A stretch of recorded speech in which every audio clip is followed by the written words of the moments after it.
Hi, so this week we're doing an assignment about a historical figure, and I wanted to give you an example and hopefully through the example explain why it's important to do this exercise.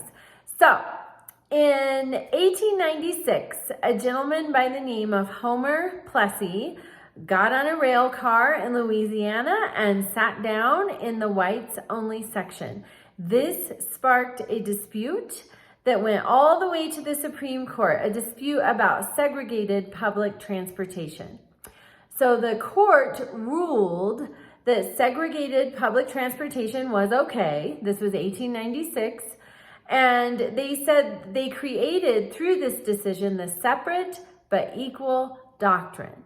So the person I want to talk to you about is the Supreme Court justice who disagreed with the majority opinion. So the majority opinion of separate but equal became law.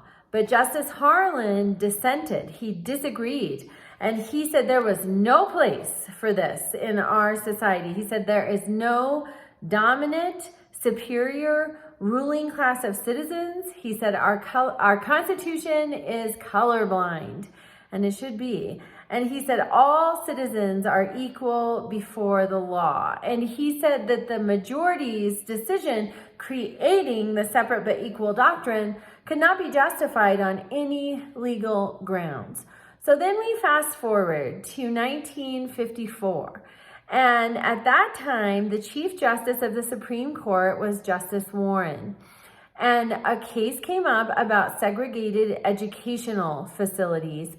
And the case is called Brown versus Board of Education.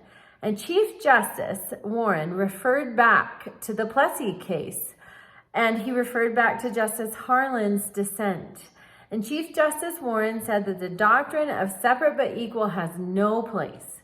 Separate educational facilities are inherently unequal.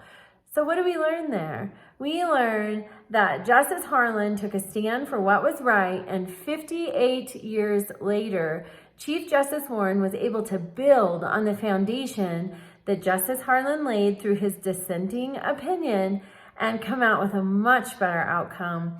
Segregation in public schools was ended, and this laid the groundwork for the 1964 Civil Rights Act. So history is important, and the people, everybody matters. Everybody has the potential to make an impact for good. And maybe you don't see the fruits of it for 58 years, but it still matters. And that's why we study history, because we can learn. Justice Warren looked back at Justice Harlan's dissent, and he learned. He studied history.